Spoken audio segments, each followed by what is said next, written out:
حضرت امام حسن سے آ کے وظیفہ پوچھا، اس شخص نے کہا حضور اولاد کوئی نہیں تو وظیفہ بتائے، تو آپ نے فرمایا استغفار پڑھا کر، کیا کر؟ اس نے کہا ٹھیک ہے۔ تو حضور پھر میں دوبارہ کب آؤں؟ تو امام حسن کہنے لگے بے اولاد ہے نا تو، استغفار کا وظیفہ بتایا؟ میں کہا ہاں۔ فرمانے لگے اب اس وقت آنا جب اللہ تجھے 10 بیٹے عطا کرے گا۔ کتنے؟ 2 4 نہیں، 10 ہی کہہ دیے۔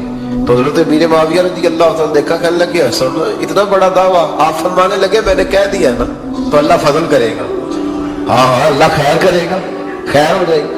وہ شخص کئی سالوں کے بعد آیا، کئی سالوں کے بعد، تو حضرت امیر معاویہ کو بھی ساتھ لایا، کہنے لگا حضور اللہ کے فضل سے اللہ نے 10 بیٹے عطا فرمائے، انہیں 10 ہی اللہ نے دیے۔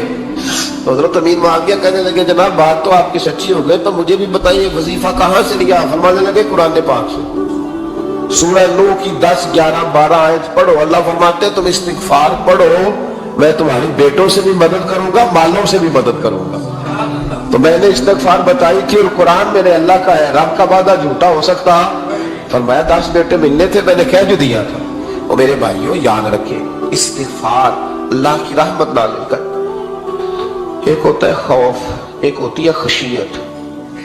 خوف والے لوگ توبہ کرتے ہیں، خشیت والے استغفار کرتے ہیں۔ ایک ہوتا ہے خوف، ایک ہوتی ہے خشیت والے استغفار کرتے ہیں۔ نبی کریم علیہ السلام نے فرمایا میں دن میں 100 مرتبہ استغفار کرتا ہوں، دن میں۔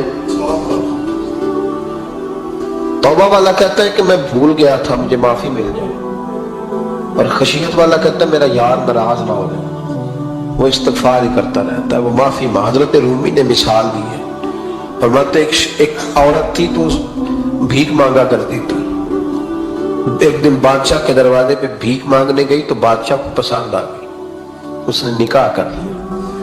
20 کنیزائیں اس بی بی کے پاس تھی خدمت کرنے کے لیے، روٹی دینے کے لیے، کپڑا دینے کے لیے، لیکن وہ ہر وقت روتی رہتی تھی، ہر وقت روتی۔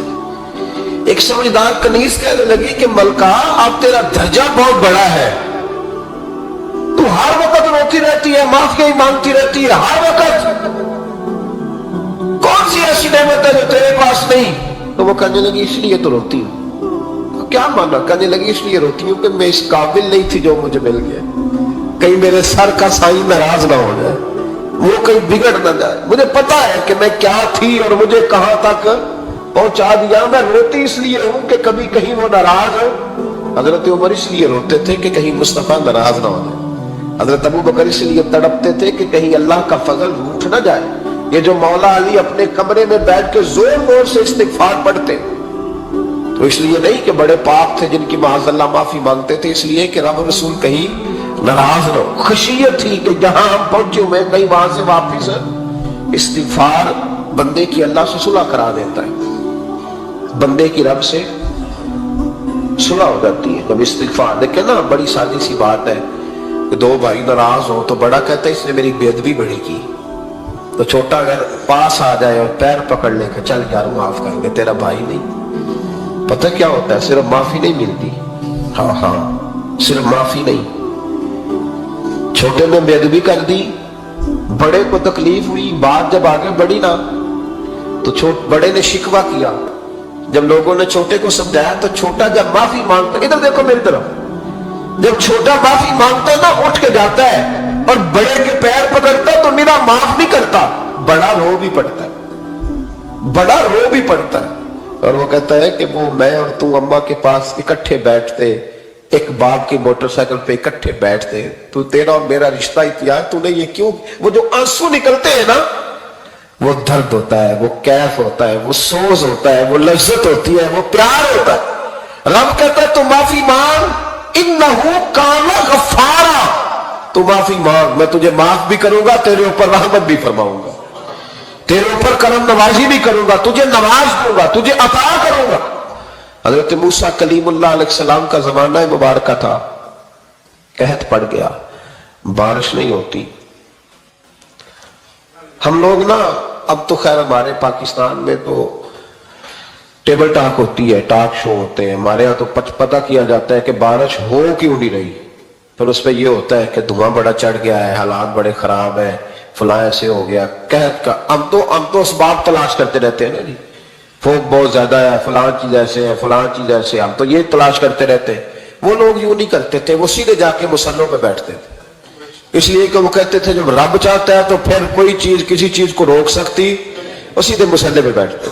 اعلیٰ حضرت فاضل بریلوی رحمۃ اللہ علیہ کے پاس ایک مولانا محمد حسین آئے، وہ فلکیات کے بڑے ماہر تھے، تو اعلیٰ حضرت نے فرمایا ذرا ستاروں کا حساب لگا کے دکھاؤ بارش کب ہوگی؟ کہنے لگا پورا مہینہ تو نہیں ہوگی۔ تو اعلیٰ حضرت رحمۃ اللہ علیہ فرمانے لگے کہو کہ میرا علم کہتا ہے مہینہ نہیں ہوگی، اللہ چاہے تو ابھی ہو سکتی ہے۔ کہنے لگا جی وہ تو ٹھیک ہے پر میرا علم، وہ جیسے روز لوگوں نے پیر نیٹو سے شاہ صاحب نہیں کھولے ہوتے کہ بارش کب آئے گی، اور اس کی طرف نہ دیکھ، مصلے پہ بیٹھ، مہربانی کر مصلے پہ بیٹھ، اللہ کی بارگاہ میں حاضر ہو، اسے معافی مانگ، اسے منا تاکہ وہ رحمت کی بارش۔ کہنے لگا جی میرا علم کہتا ہے۔ تو اعلیٰ حضرت فرمانے لگے پھر وہی بات، تو کہہ اللہ چاہے تو بارش ابھی، لیکن یہ جو اڑ گئے ہیں نا بیچارے، یہ اڑ ہی گئے ہیں، یہ جہاں الجھ گئے ہیں وہاں یہ لوگ الجھ گئے، اللہ ہمیں الجھنے سے محفوظ فرمائے۔ تو اعلیٰ حضرت اٹھے تو فرمایا ٹائم کیا ہوا ہے گھڑی پہ؟ کہنے لگا جی 12۔ تو اعلیٰ حضرت نے گھڑی گھمائی، اب کیا بج گیا؟ کہنے لگا 4 بج گئے۔ فرمانے لگے بج گئے نا 4؟ کہنے لگا جی آپ نے گھڑی گھما کیوں دی ہے؟ فرمانے لگے اللہ بھی جب چاہے تو ستارے گھما دیتا ہے، اللہ بھی ستارے گھما دیتا ہے بارش۔ کہنے لگا جی وہ تو ٹھیک ہے پر مہینہ نہیں ہو سکتی، اڑا ہوا بندہ اس کا کوئی علاج ہے جو اڑ نہیں جائے، اس کے لیے قرآن کہتا ہے وَإِذَا خَاطَبَهُمُ الْجَاهِلُونَ قَالُوا سَلَامًا، اسے سلوٹ کرو دور سے، اسے کو تو جان اور تیرا۔ کہنے لگا جی ہو نہیں سکتی پورا مہینہ۔ فرمانے لگے یار تو جا اپنا کام کر۔ وہ شخص کہتا ہے میں نے دروازہ کھولا اعلیٰ حضرت کا، کمرے سے باہر نکلا تو تیز بارش ہو رہی، واپس آیا تو میں نے کہا احمد رضا یہ عقیدہ کہاں سے لیا ہے؟ فرمایا دروازہ مصطفیٰ سے لیا ہے صلی اللہ علیہ وسلم۔ تو یاد رکھیں کہ اللہ کو منانا چاہیے، استغفار کرنا چاہیے، اس کی برکات۔ حضرت موسیٰ ساری قوم کو لے کے نکل گئے، آؤ بھائی میدان میں اللہ کی بارگاہ میں استغفار کریں اور بارش کا سوال کریں، بارش مانگے۔ جب باہر نکلے دیر تک دعائیں ہوتی رہیں تو حضرت موسیٰ علیہ السلام کو رب کریم نے وحی فرمائی کہ موسیٰ آپ کی قوم میں نے ایک شخص ہے جس کو 40 سال ہو گئے نافرمانی کرتے، اس نے رب سے صلح نہیں کی۔ کتنے لوگ ہیں؟ ایک، اور 40 سال سے وہ نافرمان ہے، اس کو مجمع سے نکال دو بارش ہو جائے۔ اگر ایک گناہگار کی وجہ سے بارش رک جاتی ہے اور جہاں دروازے کھلے ہوئے ہوں، جہاں تنہائیاں خوفناک ہو، اور جہاں تباہی اتری ہوئی ہو، اور جہاں لوگ کروڑوں روپیہ مال ہڑپ کر گئے ہوں، اور جہاں علماء کو ہتھ کڑیاں لگا کے ٹھنڈی زمینوں پہ لٹا دیا جائے اور قوم کہہ رہی ہو اچھا ہوا اچھا ہوا، اور لوگ پھبتیاں اڑا رہے ہوں، مذاق کر رہے ہوں، تو پھر اس قوم پہ کس طرح کر کے فضل الہی۔ اور یہ مولوی کا معاملہ نہیں، یہ تو ممبر رسول کا معاملہ ہے۔ میرے مصطفیٰ نے یہ نہیں کہا پیر میرا وارث ہے، حضور نے فرمایا عالم میرے دین کے وارث ہے۔ ہاں حضور نے فرمایا جس نے عالم کے چہرے کا دیدار کیا سمجھے میں نے اپنے نبی کی زیارت کی ہے۔ لیکن یہاں تو خیر یہ عنوان نہیں، ورنہ میں اس پر جاتا۔ ہائے، تو کہا ایک بندہ ہے 40 سال سے اللہ کی نافرمانی کر رہا ہے، وہ اگر نکل جائے تو بارش ہو جائے گی۔ حضرت موسیٰ نے اعلان کر دیا بھی ایک شخص ہے، وہ اگر نکل جائے تو بارش ہو جائے گی۔ پتہ تو ہوتا ہے نا سب کو، مجھے بھی پتہ ہے کہ میں اندر سے کیسا ہوں، اور آپ کو بھی خبر تو ہوتی ہے نا جی۔ جب بات ہو رہی ہوتی ہے تو پھر پتہ تو چلتا ہے نا کہ بات کہاں جا کے سیٹ ہو رہی ہے، پتہ چلتا ہے نا۔ اسے بھی چل گیا پتہ، اب اندر ہی اندر رونے لگا۔ اور دیکھو امام رازی اور امام غزالی دونوں نے لکھا ہے کہ اس درد سے رویا، اس درد سے کہ ادھر والے کو بھی پتہ نہ چل جائے، مجمع کے اندر کھڑا ہے اور ادھر والے کو بھی استغفار، دیکھو ادھر والے کو بھی پتہ نہ چل جائے، اور ادھر والے کو بھی کہیں ہجوم غم میں بھی توہین ضبط غم نہ ہوئی۔ ہم اس احتیاط سے روئے کہ آنکھ نم نہ ہوئی، ہجوم غم میں بھی توہین ضبط غم نہ ہوئی۔ ہم اس احتیاط سے روئے کہ آنکھ نم نہ ہوئی، روئے بھی پر کسی کو آنسو نہیں دیکھنے دیے۔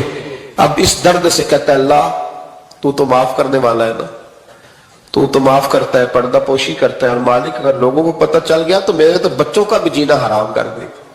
یا اللہ میری تو آنے والی نسل بھی تڑپ کے وقت گزارے گی. مالک تو معاف کر دیا کرتا ہے, لوگ نہیں معاف کرتے. اے اللہ یہ میری خوبیاں بھول جائیں گے, میری خامیوں پر بات. مالک میں یہ ذلت نہیں برداشت کر سکتا, فضل فرما.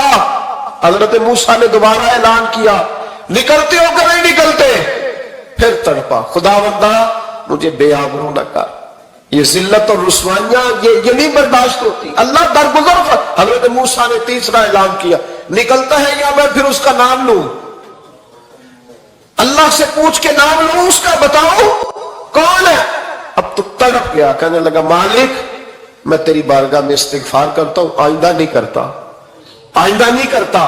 یہ لفظ ادا کیے, بندہ کوئی بھی نہیں نکلا. رب کریم نے بارش عطا کر دی, تیز بارش. جب برسی نا تیز بارش تو لوگ تو می دیکھ کے دوڑ گئے. تو حضرت موسیٰ کہنے لگے یا اللہ مجھے بھی تو بتا, تو نے کہا تھا کہ جب تک بندہ نہیں نکلتا بارش نہیں ہوگی. تو نکلا کوئی بھی نہیں, بارش ہو گئی, ماجرا کیا ہے؟ تو رب کریم نے فرمایا موسیٰ بس اس نے مجھ سے صلح کر لی, اس نے مجھ سے صلح کر لی. اور امام غزالی نے لفظ لکھے, حضرت موسیٰ نے پوچھا, حالانکہ اللہ اپنے نبیوں کو غیب کے خزانے دیتا ہے, پوچھا کہ اللہ مجھے اس کا نام بتا دے. تو رب کریم نے فرمایا موسیٰ جب گناہگار تھا تب نہیں کسی کو بتایا, جب پاپی تھا تب نہیں بتایا, جب مجرم تھا تب نہیں بتایا, اب کیسے بتا دوں؟ فرمایا اس کی میری صلح ہو گئی ہے. اور فرمایا جو بارش نہیں نہ ہو رہی تھی وہ بھی اس کی وجہ سے نہیں ہو رہی تھی, اب جو ہوئی ہے نا تو یہ بھی اسی کی وجہ سے ہوئی ہے. یہ بارش اب جو ہوئی ہے تو یہ بھی یہ اس گناہگار کے سبب سے. اپنی راتیں اللہ کے ساتھ گزارے, مصلی پہ بیٹھے. میرے صاحب رحمۃ اللہ علیہ سے جب کو کہتا نا کہ بڑا پریشان ہوں تو کچھ بتائیں, تو فرماتے آج رات مصلی پہ بیٹھ کے اپنے رب سے بات کرنا, میں بھی بات کروں. بندوں کو دکھ بتانے سے عزت میں کمی آتی, اور اگر اللہ کو بندہ اپنے دکھ بتائے تو اللہ عزتیں بڑھا دیتا ہے.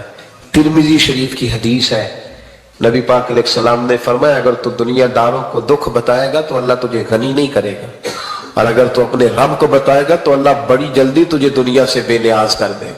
تجھے لوگوں کی ضرورت نہیں رہے گی. استغفار کریں, کثرت سے کریں, ذوق سے کریں, مصلی آباد رکھیں. ہر شے دیکھو نا, جس طرح کھانے کی میز آباد رہتی ہے, بستر آباد رہتا ہے, ہمارے دیگر معاملات, اگر مصلی نہ آباد رہے تو روح بے چین رہتی, طبیعت بے قرار رہتی.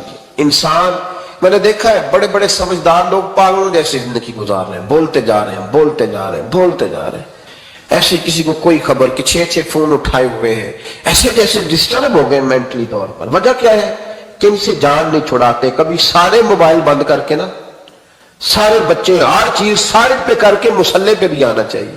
اور مالک تو بڑا ہی قریب ہے, اللہ تو بڑا ہی. کنز المال کی حدیث سنا کے بعد سمیٹتا ہوں. نبی پاک صلی اللہ تعالی وسلم فرماتے ایک شخص تھا بنی اسرائیل میں, بڑا مالدار تھا, تو پھر اس پہ غربت آ گئی. جب غربت آئی تو رو پڑا, کہنے لگا اے اللہ میں غریب ہو گیا ہوں, میری مدد فرما, میں نے بڑی نافرمانی کی ہے تیری. مالدار جب تھا تو بڑی موج, کہ اللہ میں نے بڑی اب نہیں کروں گا, مجھے اس غربت سے نکال. تو اللہ نے فرشتوں سے کہا کہ دے دو جو مانگتا ہے. تو فرشتے کہنے لگے یا اللہ یہ توبہ کر کے نہیں آیا, ڈر کے نہیں آیا, یہ تو الجھ گیا تب آیا ہے. یہ تجھ سے ڈر کے ہوتا ہے نا ایسے کہ لوگ اللہ سے نہیں ڈرتے جتنا غربتوں سے معاذ اللہ ڈرتے. یا اللہ یہ تو الجھ گیا تب آیا. تو اللہ نے فرمایا پتہ مجھے بھی ہے, لیکن آ تو گیا ہے نا, چلو دے دو. تو کہا یا اللہ اگر دے دیا تو دوبارہ نہیں آئے گا. فرمایا اس کا بھی مجھے پتا ہے, تم دے دو. اسے دے دیا. جب دولت مل گئی نا تو کہنے لگا وہ تو میں نے اس طریقہ سے استعمال کیا اس لیے کامیاب ہو گیا. پھر کچھ وقت گزرا تو پھر الجھ گیا, پھر قرضے چڑھ گئے, پھر سارے علاج کر. کہنے لگا یا اللہ اب نہیں کرتا, اب معاف کر دے. 70 دفعہ توبہ کی اور 70 دفعہ توڑی. حبیب کریم فرماتے ایک دن بستر پہ تھا, آسانی تھی, 70 دفعہ فرشتوں نے کہا یا اللہ یہ جھوٹا ہے, جھوٹ بولتا ہے, یہ تو غربت ہے, یہ تو تیری بارگاہ میں آیا ورنہ کبھی نہ آتا. بیمار ہوا ہے تو آیا, اس کا تو بچہ بیمار ہوا ہے تو آیا, ورنہ کبھی نہ آتا. 70 دفعہ توبہ توڑی. ایک دن رات کو بستر پہ لیٹا تھا, دولتیں بھی تھی, آسانیاں بھی تھی. دل میں خیال آیا میں کتنا جھوٹا ہوں, جب الجھ جاتا ہوں تو اس کے دروازے پہ جاتا ہوں اور وہ کتنا قریب ہے, مجھے خالی نہیں لوٹاتا. تڑپ اٹھا, آنسو نکل گئے, اٹھ کے مصلی پہ کھڑا ہوا. تو رب کریم نے فرشتوں سے فرمایا کھول کے دیکھو دروازے. آج یہ غربت کی وجہ سے نہیں آیا، آج میرا بن کے آیا ہے. تو یا اللہ پہلے تو دولت دیتا تھا، آج کیا دے گا؟ تو معمول فرماتے اللہ فرماتے ہم نے اسے بغیر حساب کتاب جنت عطا کروں گا. استغفار کرے، اس کے حضور حاضری دے.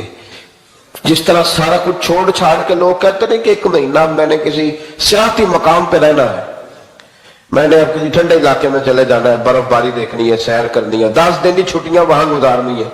چلو 7 چھٹیاں وہاں گزار لو، 3 دن اپنے اللہ کے ساتھ گزارو. روزے رکھو، دن کو رات کو قرآن شریف پڑھو، تلاوت، کچھ وقت دو اللہ کے ساتھ حضور پر درود و سلام بھیجنے کے لیے، نبی پاک کی نعت کے لیے، اذکار کے لیے، بزرگوں کے لیے.